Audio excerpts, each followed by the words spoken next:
So we're going to be talking about angular velocity and several other things. Angular velocity, it measures how quickly an object rotates around a central point. So to get a visual example of this, you can think about your dryer. When you put clothes in the dryer, it's rotating around the central point, right?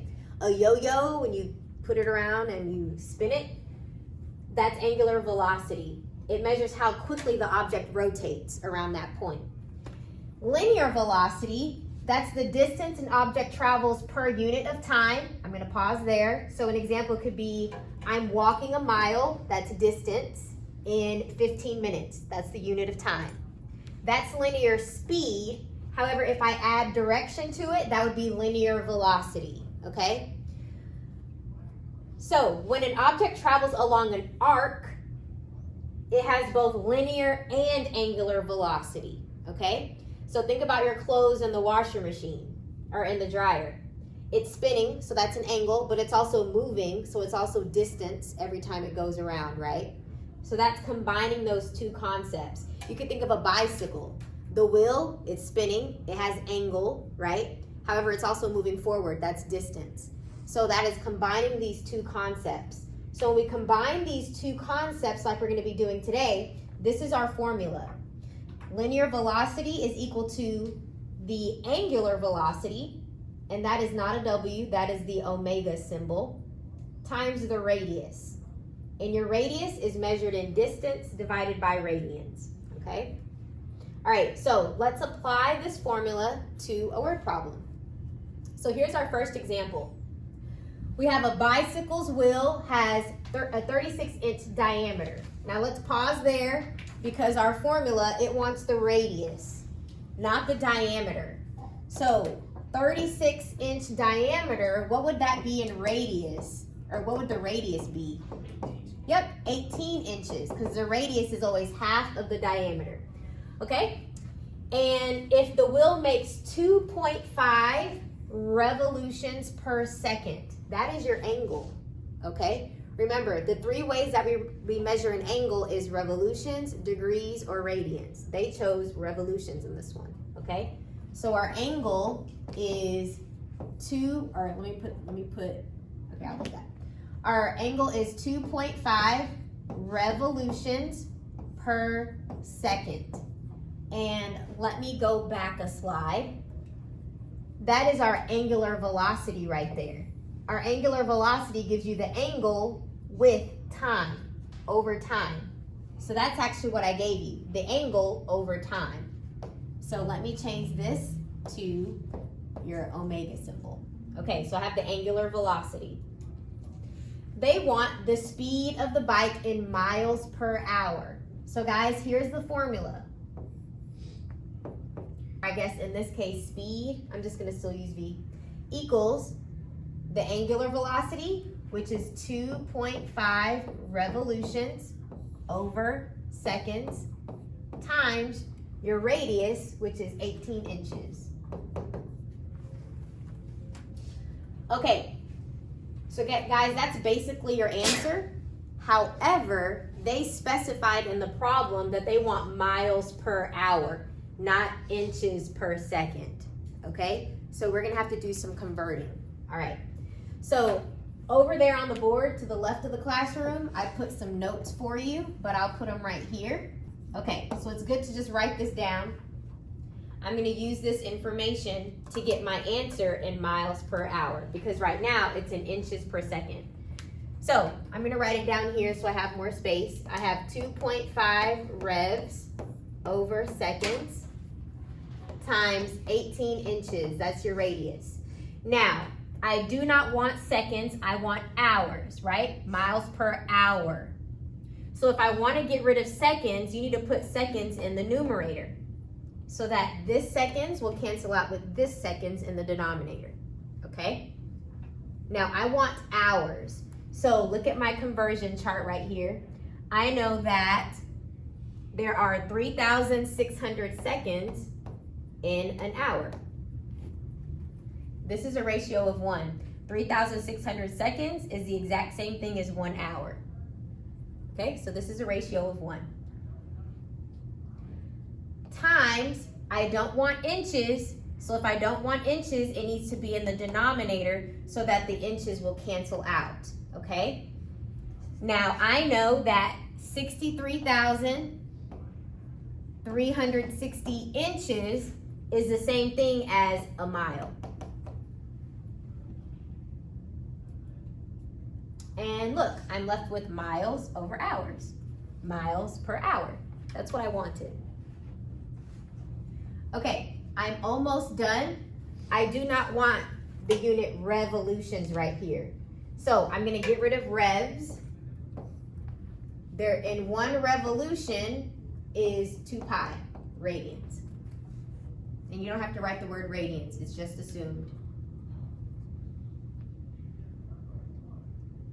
So the revolutions cancel out with this revolution. All right, so now the only unit that is left is miles per hour. And that's what I wanted. So guys, what you're gonna do is you're gonna multiply the numerator together. So I'll do this with you in your calculator. Everyone grab your calculator. 2.5 times 18 times 3,600 times 2 times, hit the pi button. Hit enter.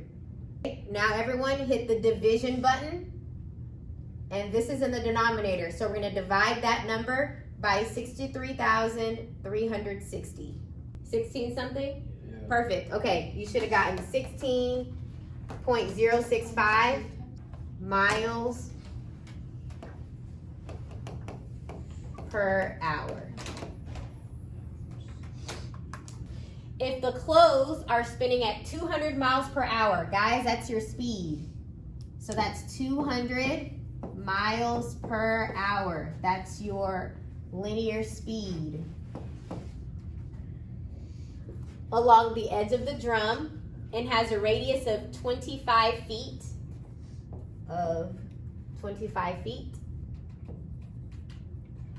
Find the number of rotations the dryer makes per second. So I have 25 feet. I do not know what my angular velocity is, okay? All right, so we're gonna have to figure that part out. And we want to know the rotations per second. So guys, a rotation, that's another word for the revolution, okay? So we want to know, our final answer needs to be in rotations, or I'm sorry, revs. Revs per second. This is our end goal. We want it to be in revolutions per second, rotations per second, okay? So let's go ahead and solve. I'm gonna write miles per hour in fraction form so that it's easy to convert.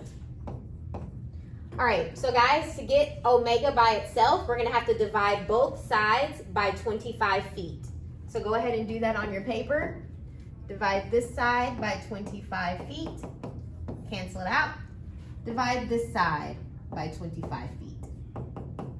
And what I'm going to do is I'm going to put this over 1 so that you can clearly see this fraction divided by this fraction.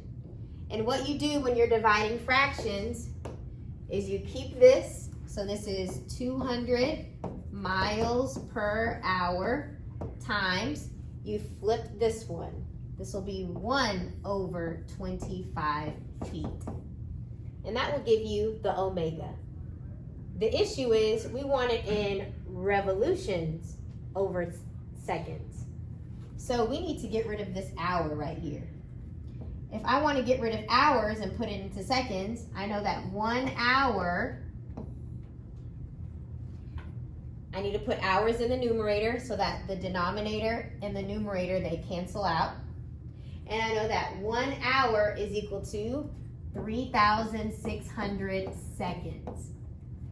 Guys, I don't want miles or feet in my problem. The only words that I want to have is revolutions over seconds. Those are the only words I want. So we need to get rid of miles. If I want to get rid of miles, you need to put that in the denominator so that miles will cancel with miles. Now, in 1 mile, there is 5,280 feet in 1 mile. Oh, and notice, this feet in the denominator cancels out with this feet in the numerator. Wonderful. Okay, so the only word that I'm left with is seconds. I'm just missing the word revolutions. So let's go ahead and do that. I need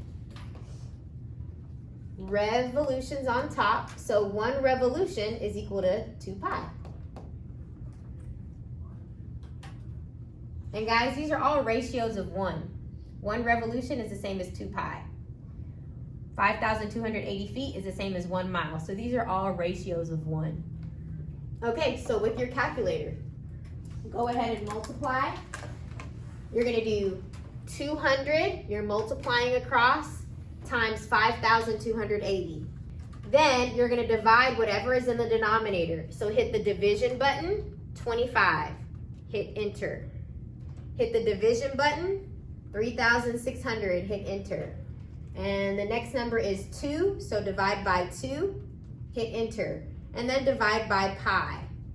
You guys should get 1.867 revolutions over seconds. So you multiply 200 and 5,000 and then divide it by 25. And then 3,000?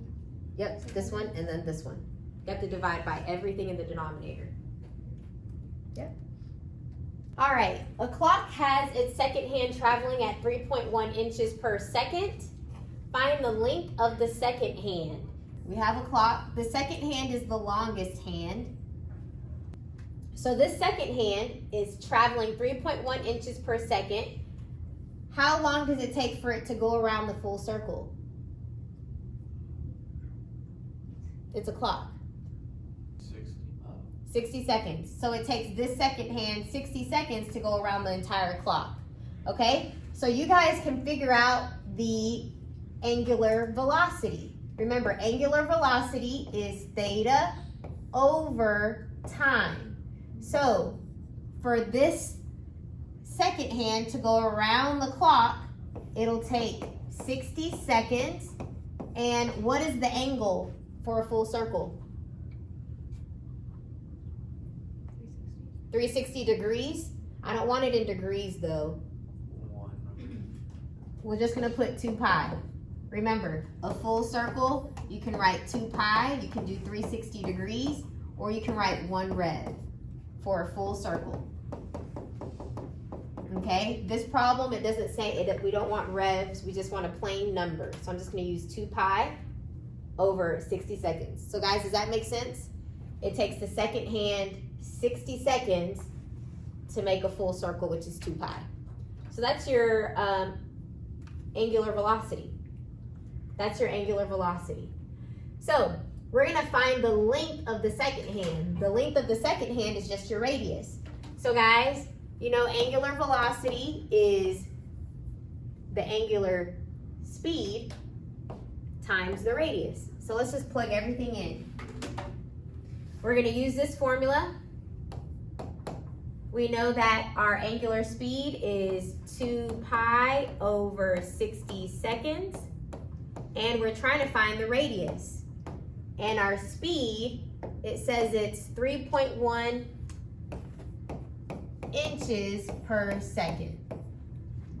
Okay, so all we have to do to isolate the radius is we divide by 2 pi over 60 seconds. So those cancel. And divide this side as well by 2 pi over 60 seconds.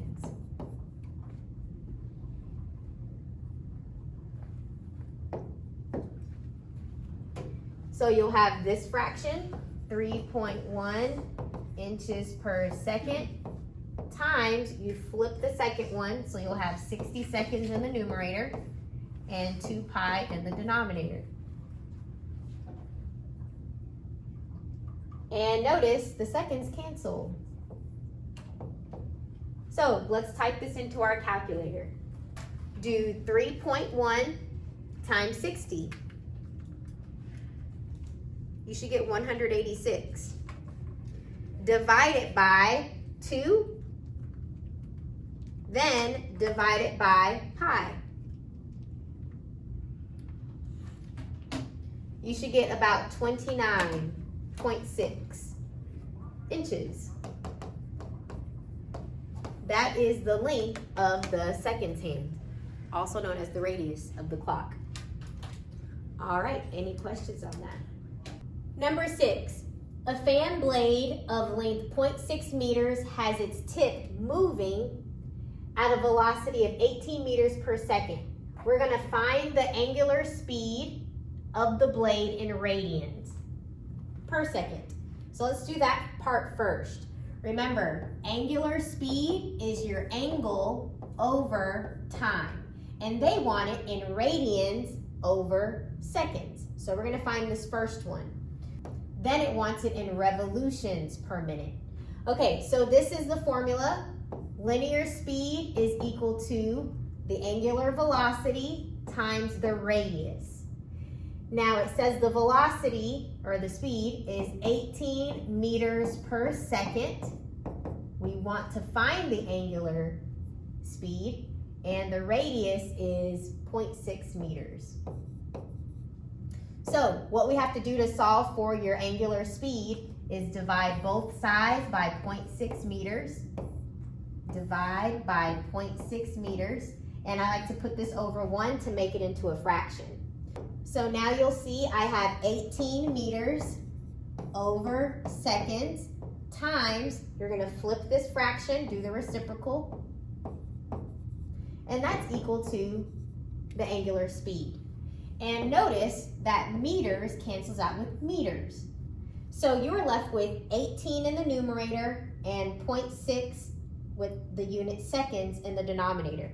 So if you were to divide this, 18 divided by 0.6 is 30. So you'll get 30 over seconds. And that is your angular speed. Now that is your first answer. They wanted it in radians over seconds. It wanted it radians per second. Now you can assume that it's already in radians.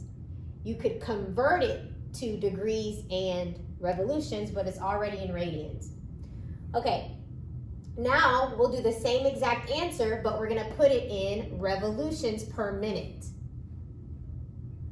So let's do this in revolutions per minute.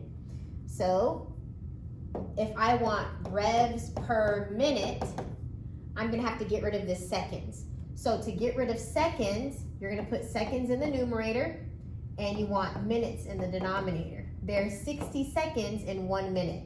And notice this seconds cancels out with this seconds. So we already have the minutes in the denominator like we want. Now I want revolutions per minute. So I'm going to convert this radians into revolutions. In 1 revolution, you have 2 pi radians.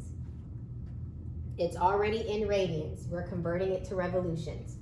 Okay, now you just multiply across. So 18 times 60 divided by everything that's in the denominator. So divided by 0.6, then divided by 2, and divided by pi. You get 286.48 revolutions per minute. So this is your angular velocity in revolutions per minute, and this is your angular velocity in radians per second. Remember, angular velocity is always the angle, which we said in revolutions, over time, minutes. In this one, your angle is radians and the time is seconds.